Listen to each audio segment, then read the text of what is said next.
किसी भी private college में जिसका बजट 60 लाख के आसपास है उसमें 250 प्लस का कट ऑफ है, इससे कम का कट ऑफ नहीं है।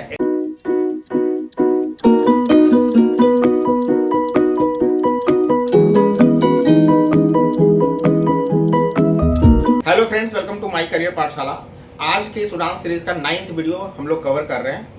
आज के इस वीडियो में हम लोग एनालिसिस देखेंगे। पिछले जो 6, 7, 8 वीडियो जो भी हम लोगों ने कवर किए हैं, जिसमें हम एनएमसी के गैजेट के रूल को, सुप्रीम कोर्ट के गाइडलाइंस को, हर किसी का डेप्थ ऑफ एनालिसिस किया था, एक्सेप्ट जो वीडियो नंबर 7 जो हम लोग 6 जुलाई जब फिलीपींस के अंदर में कोर्ट का डिसीजन होगा, जो भी होगा उसके बाद जो उसको हम लोग अपलोड करेंगे आपके साथ। उसके अलावा आज के इस 9th वाले वीडियो के सेशन में हम लोग डीप एनालिसिस करने वाले हैं और इस एनालिसिस के बाद आपको समझ में आ जाएगा एज ए पेरेंट और एज ए स्टूडेंट कि आपको एमबीबीएस अब्रॉड के लिए अप्लाई करना चाहिए या नहीं करना चाहिए, या आप उसके लिए एज ए परफेक्ट कैंडिडेट है या नहीं है। जैसा कि थंबनेल में आप लोगों ने देखा कि do not go for MBBS abroad after NMC gadget. इसको लिखने का साफ मतलब था क्योंकि आज के प्रेजेंट सिनारियो में जो एमबीबीएस अब्रॉड के लिए आप जाना चाहते हैं वो पिछले के सिनेरियो से काफ़ी चेंज हो चुका है। पहले जब बच्चे जाते थे बिफोर द गैजेट, उनके सामने चैलेंजेस बहुत ज़्यादा नहीं थे।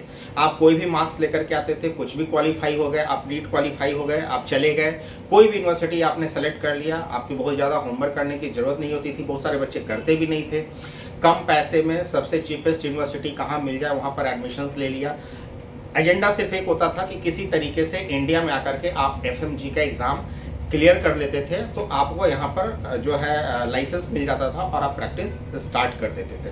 उसमें भी कई सारे बच्चे हर साल रॉन्ग यूनिवर्सिटी के सिलेक्शन के कारण जो है वो पास नहीं हो पाते थे या जा नहीं पाते थे। लेकिन क्योंकि अब गैजेट आ चुका है, गैजेट के अंदर में कई सारे रूल चेंज हो चुके हैं, तो रूल चेंज होने के बाद जो बड़ा सवाल है वो यह सवाल है पेरेंट्स का, स्टूडेंट्स का, जो रोज़ हमारे सामने आता है कई डिफरेंट सिनेरियो में, कि क्या एनएमसी गैजेट के रूल में कोई मॉडिफिकेशन करके ला सकती है, या कई बार यह भी सुनने को मिल रहा है कि एनएमसी कोई नया लिस्ट डिक्लेयर कर सकती है यूनिवर्सिटी को लेकर के। इस पर लेकर के आप हमारी राय पूछते हैं। मैं आपको बता दूं कि जो एनएमसी ने गैजेट लेकर के आया और जो सुप्रीम कोर्ट ने इस गैजेट यानी जो था उसको जो है करेक्ट, यानी एनएमसी के जितने भी रूल और गाइडलाइंस थे उसको 100% सेटिस्फाई कर दिया। मुझे लगता है कि अब कोई भी गैजेट के अंदर में नया मॉडिफिकेशन आकर के नहीं आ सकता है, मतलब नया मॉडिफिकेशन नहीं आने वाला।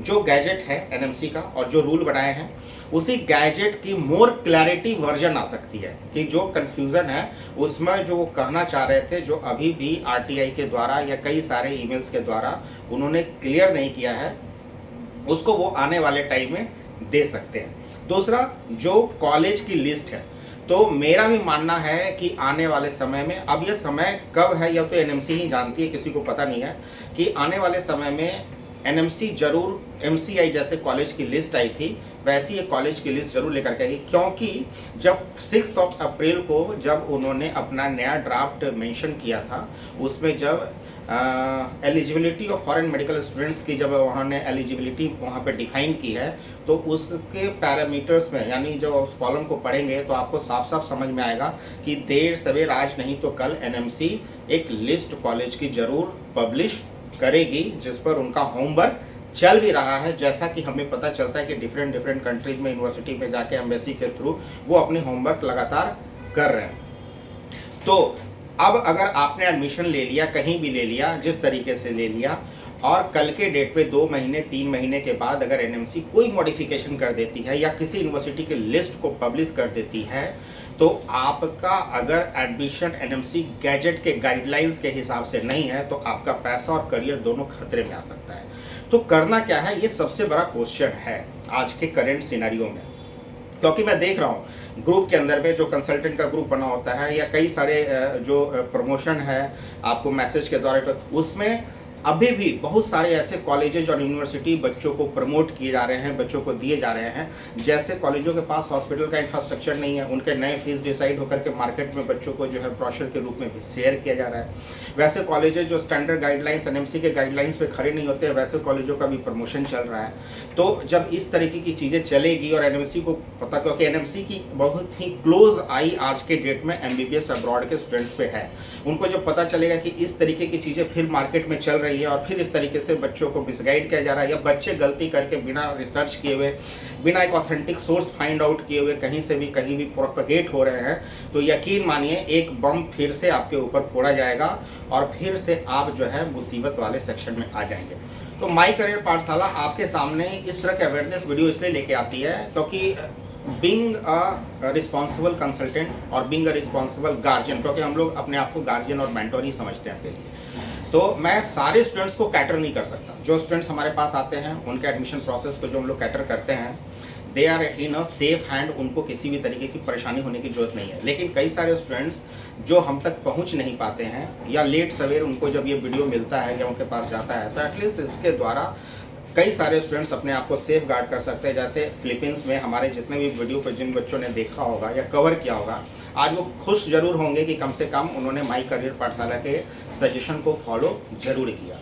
तो खैर, मेरा जो कहना है वो ये कहना है कि आप जब एडमिशन प्रोसेस के लिए प्लान कर रहे हैं और डिसाइड कर रहे हैं और किसी यूनिवर्सिटी को सेलेक्ट कर रहे हैं, तो एनएमसी के गैजेट के गाइडलाइंस के स्टैंडर्ड जो पैरामीटर्स डिसाइडेड हैं और उन्हीं के आधार पर आपको यूनिवर्सिटी के सिलेक्शन, कंट्रीज के सिलेक्शन आपको करने हैं कि कल के डेट में अगर एनएमसी कोई भी रूल में अगर उसका क्लैरिटी वर्जन लेकर के आती है और उसमें क्लियर करती है कोई भी चीज़ों को, और तो कम से कम आपके ऊपर किसी भी तरीके का कोई फर्क ना पड़े, क्योंकि ऑलरेडी आपने सारे स्टैंडर्ड पैरामीटर्स को ध्यान में रखते हुए एडमिशन का प्रोसेस किया हुआ है।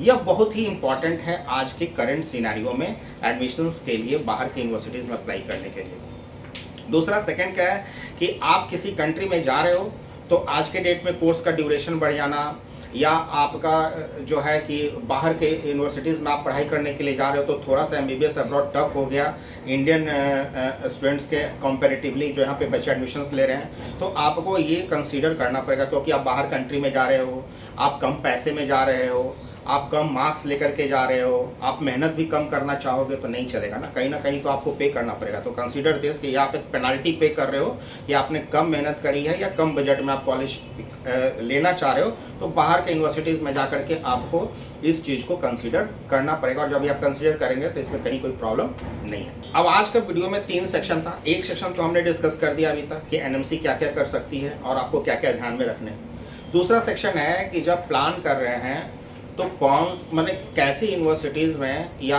कंट्रीज़ में प्लान करना है, ये आपको बहुत ही ध्यान से रखने वाली बात है। जो तीसरा सेक्शन होगा कि क्या क्या मिस्टेक्स आप करते हो और कौन नहीं करना है। अगर आप वो मिस्टेक्स नहीं करोगे तो यकीन मानो कि आप जो है अपने एडमिशन प्रोसेस को बहुत ही ईजिली और अच्छे तरीके से प्रोसेस कर पाओगे। तो आज के डेट में सबसे पहले जो गैजेट का गाइडलाइंस था कि 54 मंथ का कोर्स ड्यूरेशन, प्लस आप जिस कंट्री के अंदर में जा रहे हैं वहाँ पे यूनिवर्सिटी इंग्लिश टॉट, इंटर्नशिप का मतलब उस कंट्री के अंदर में उसका अपना एफिलिएटेड हॉस्पिटल होना चाहिए, क्योंकि आज के डेट में मैं देख रहा हूँ जैसे जॉर्जिया का प्रमोशन है, अब जॉर्जिया के अंदर में 80% जो कॉलेजेस हैं उनके पास अपना हॉस्पिटल ही नहीं है। क्या करेंगे वो इंटर्नशिप का जब समय आएगा तो what they will do I don't know. Mauritius का प्रमोशन है, मॉरिशस के अंदर में आप उनके मैनेजमेंट से अगर बात करोगे, 5 सवाल पूछोगे तो they are yet not clear कि वो इंटर्नशिप के मॉडल पर उनका क्लैरिफिकेशन क्या है, स्टिल दे आर कन्फ्यूज्ड। लेकिन वीडियो बन रहे हैं, प्रमोशन चल रहा है और रजिस्ट्रेशन भी स्टार्ट है। तो ये सब काम एटलीस्ट माई करियर पाठशाला के पास जब आप आते हो तो be give you a clear picture कि what is the current scenario और वो कैसे चल रहा है। तीसरा, एक जो आपको लगातार कॉल आती है कि सीट खत्म हो रहे हैं, रजिस्ट्रेशन करा लो, ये करा लो, उसको लेके बिल्कुल परेशान मत होइए। किसी भी यूनिवर्सिटी में इतनी जल्दी सीट खत्म होने की जरूरत नहीं जब तक आपका ये एग्ज़ाम कंप्लीट ना हो जाए, नीट का एग्ज़ाम क्लियर ना हो जाए, उसके बाद ही आपको बहुत ज़्यादा सीरियस होने की ज़रूरत है एग्ज़ाम देने के बाद। इस बार एग्ज़ाम भी टाइम पे हो रहा है, ऐसा नहीं कि हर महीने की तरह सितंबर में जा रहा है कि बहुत ज़्यादा आपको फ्रस्ट्रेट होने की ज़रूरत है। तो आपको इस तरीके के कॉल को इंटरटेन नहीं करना है और इस तरीके के कॉल से बहुत ज़्यादा आपको परेशान होने की ज़रूरत नहीं है, ठीक है। तो यूनिवर्सिटी इंटर्नशिप उसी हॉस्पिटल में, अब ये क्या है कि वर्ल्ड के अंदर में डिफरेंट यूनिवर्सिटीज़ है।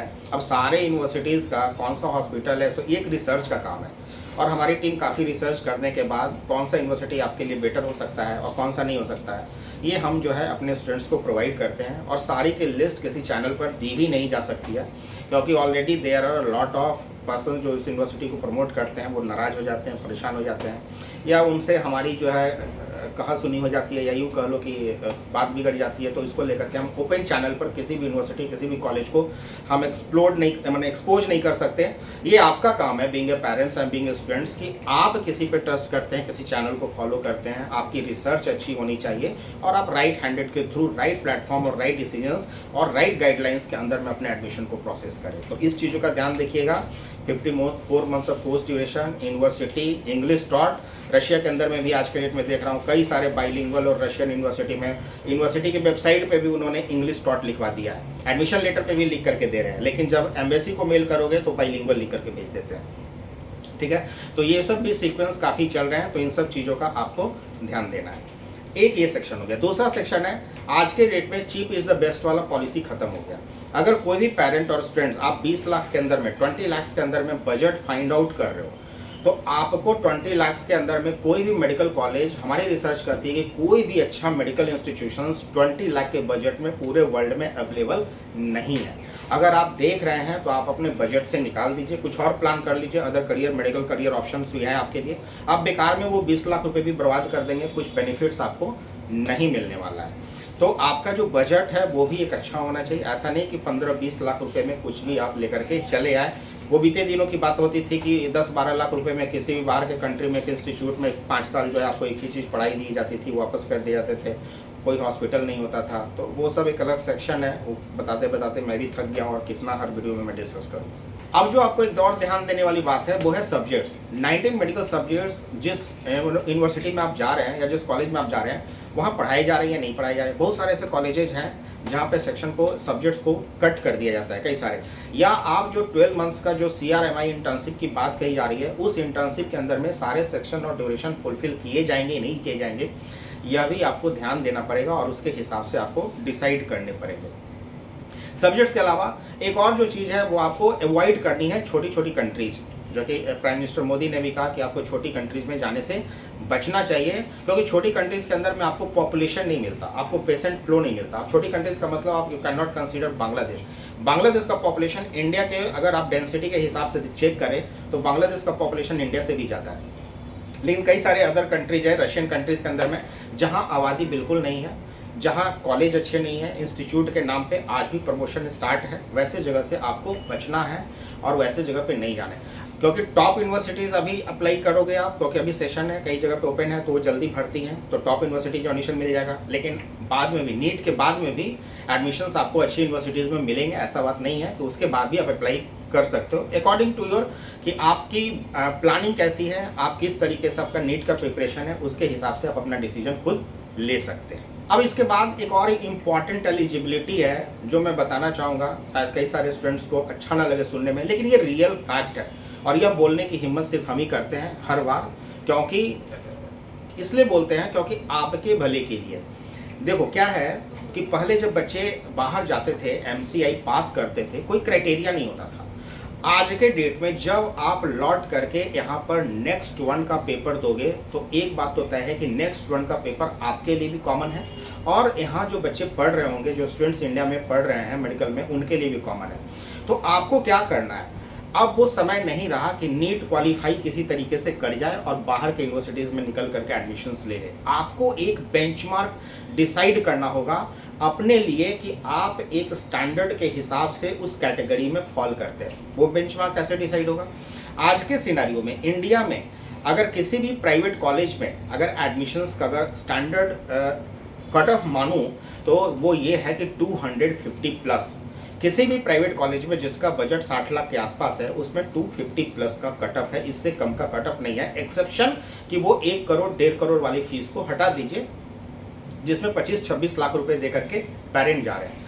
तो आप अगर बाहर के यूनिवर्सिटीज़ में जा रहे हैं और आप लौट करके अगर इंडिया में एडमिशन्स के लिए आप अप्लाई करना चाहते हैं तो आपका एलिजिबिलिटी क्राइटेरिया यानी आपके जो नीट के स्कोर हैं कम से कम 250 यानी 300 प्लस इतना तो लेकर के आइए कि आप अपने आप को कैपेबल कर सके, जस्टिफाई कर सके कि जब लौट करके आप यहाँ पर आएंगे तो यहाँ के बच्चों के साथ आप कॉम्पीट कर पाएंगे। क्योंकि क्वेश्चन यहीं के फैकल्टी सेट करने वाली है और यहीं के बच्चों को ध्यान में रख करके सेट किया जाएगा। तो यह एक फर्स्ट पैरामीटर है, ये एक बहुत इंपॉर्टेंट पैरामीटर है जिस पर आपको ध्यान देने की जरूरत है, और किसी का भी ध्यान इस पर जनरली जाता नहीं है। अब जो बच्चे 250 से कम जो इंडिया में भी एडमिशन ले रहे होंगे, वो यहाँ के इन्वायरमेंट में पढ़ रहे होंगे, वहाँ के पेशेंट के साथ फ्लो कर रहे होंगे।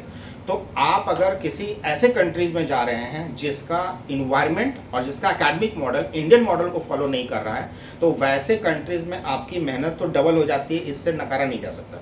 लेकिन आप जब लौट करके आ रहे हैं तो अपना सेटअप, मतलब अपनी एलिजिबिलिटी क्राइटेरिया, और पेरेंट्स के लिए भी आपका बच्चा जब बाहर जा रहा है तो उसकी एलिजिबिलिटी क्राइटेरिया या तो 10th और 12th में, या नहीं तो नीट स्कोर में। अगर बच्चा 10th और 12th में 60% लाया तो नीट स्कोर में कम से कम 300 के आसपास लेके आए, और बच्चा अगर नीट में 200 के आसपास लाया तो एटलीस्ट 12th में पीसीबी के अंदर में 75-70% मार्क्स लेके आए। अब ऐसा नहीं है कि 10th में भी कुछ नहीं है, 12th में भी कुछ नहीं है, एटलीस्ट 12th का मार्क्स ज़्यादा फोकस करिए, 12th में भी कुछ नहीं है और नीट में भी कुछ नहीं है, और आप लगे हुए हैं बाहर के यूनिवर्सिटीज़ में एडमिशन और डॉक्टर बनने के लिए। यकीन मानिए आपके लिए बहुत चैलेंजिंग हो जाएगा। पहले अपने आप को जस्टिफाई करिए, एक रिस्पेक्टेबल स्कोर गेन कीजिए, और फिर यहाँ के बच्चों के हिसाब से बाहर के कॉम्पिटिशन्स में अपने आप को मैच करेंगे। एक इंपॉर्टेंट सेक्शन है। तो जो भी स्टूडेंट्स ये वीडियो वॉच कर रहे हैं, अभी भी आपके पास 1 महीने का टाइम है नीट के एग्ज़ाम में।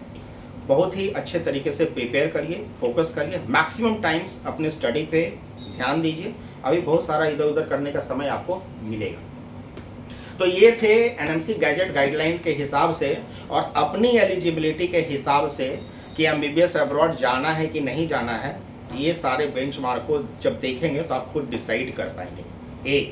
एमबीबीएस अब्रॉड कभी भी बुरा ऑप्शन नहीं रहा, गवर्नमेंट भी इसको बुरा ऑप्शन नहीं मानती, बैड ऑप्शन नहीं मानती। हाँ, गवर्नमेंट का काम और माई करियर पाठशाला का काम बस इतना ही है कि आप जिस यूनिवर्सिटीज़ में जाइए एक टॉप ग्रेडेड 1+ क्वालिटी डॉक्टर बन करके आइए, क्योंकि लौट करके आप इसी कंट्री में हमारे ही कंट्री के पीपल को आप जो है सर्व करने वाले हैं। तो क्वालिटी जो होनी चाहिए वो एटलीस्ट वो मैचेबल होनी चाहिए। यही इंडिया गवर्नमेंट चाहती है और यही एक अच्छा कंसल्टेंट जो आपके लिए सोचता है वो चाहता है। तो दिस इज़ द फैक्ट। तो फ्रेंड्स, ये वीडियो मैं आज यहीं पे ख़त्म करता हूँ, क्योंकि मुझे लग रहा है कि काफ़ी लेंथी वीडियो होने जा रहा है। तो जो थर्ड सेक्शन, जो क्या मिस्टेक्स आपको नहीं करने हैं, वो मैं आपको वीडियो सीरीज उड़ान सीरीज के सेशन 10th में कवर करूंगा, जिसमें मैं आपको कुछ इंपॉर्टेंट पैरामीटर्स बताऊंगा कि while selecting the university what are the few parameters, या कॉलेजेस या कंसल्टेंट किन किन चीज़ों का ध्यान देना है। बने रहिए माई करियर पाठशाला के साथ। Till then keep liking and keep subscribing. Thank you so much.